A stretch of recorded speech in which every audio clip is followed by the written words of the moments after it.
To ensure that her body was not powered by gasoline, the soldier ordered the girl to hold out her palm, and took a drop of blood with a special test strip. Only after careful inspection did he dare to let her in. He then began to check her personal belongings. If he found any metal parts, she would be immediately expelled. Fortunately, the couple passed the inspection. The soldier only confiscated their weapons for self-defense, and let them enter the outpost base. There were no civilians here, besides the sentry soldiers, because the front lines were simply too dangerous. This base had only one electromagnetic pulse defense system, and once activated, the base would be abandoned. But this was also a comfort to Anna, because after the AI rebellion, she had been hiding in the mountains for 7 months. Pregnant Anna was about to give birth, and she needed to hurry to the safe zone in Asia to ensure her child's residency rights. But the doctor brought bad news. Due to food shortages, only the mother and child could qualify. The child's father would have to stay at the front lines. She couldn't accept the child losing its father. Suddenly, a noise nearby interrupted her thoughts. Due to the steel pins left from his leg surgery, he was denied entry. He had swum up from the river with great effort, but was discovered by patrolling soldiers. After a 5-second warning, the man was repelled. This was likely also the fate awaiting her husband. After considering her options, Anna decided to stay. Perhaps there were other ways to reach the safe zone, but Sam had his own ideas. After deep thought, he left the tent to find a way out for his family. In the morning, Anna was awakened by a shout. Her husband had gotten into trouble. He was taken into the command tent. The outpost rotated soldiers weekly, but all positions were already filled. Her husband challenged one of the soldiers to a duel. The winner would be granted permission to leave, but Sam struck too hard, causing the soldier to lose an eye. The captain decided not to harbor civilians anymore.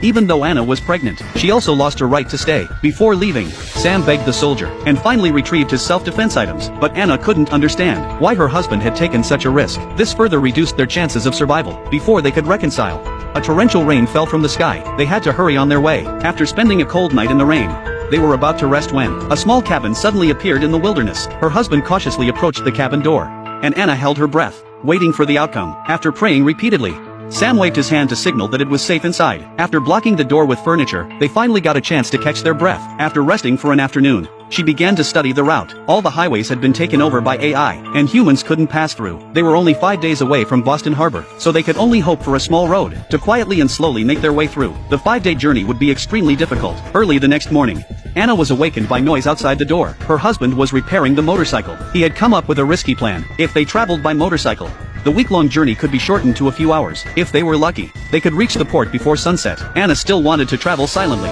Once their child was born, he might cry out at any moment. The robots were closing in. Now there was a way to avoid accidents. Only the sound of the engine would attract enemies. Seeing her husband's confidence, Anna could only accept the proposal. They packed their belongings and set off. The once quiet forest was suddenly filled with the sound of the engine. After traveling several kilometers, no danger arose. 2 hours later, they rested by the river. They were only 15 kilometers away from their destination. But Anna suddenly noticed something was wrong. A robot was hiding in the grass and watching them. She quickly got up and rushed to the motorcycle. The reason the robot didn't attack was that it was waiting for its companions to surround the forest. Several drones were tracking their location in real time, and they couldn't escape the AI's eyes. The motorcycle's speed couldn't outrun these machines. The man changed his strategy and rushed down the hill, deciding to lure the enemies away by himself. Anna hid in the shadows, planning to meet him by the river once it was safe. However, Anna accidentally tripped and fell, forcing her to endure the pain as she rushed into the forest. Fortunately, the drones did not notice her. At that moment, a man emerged from the shadows, signaling for silence. A robot above was using sound to pinpoint their location. Once the enemies had retreated,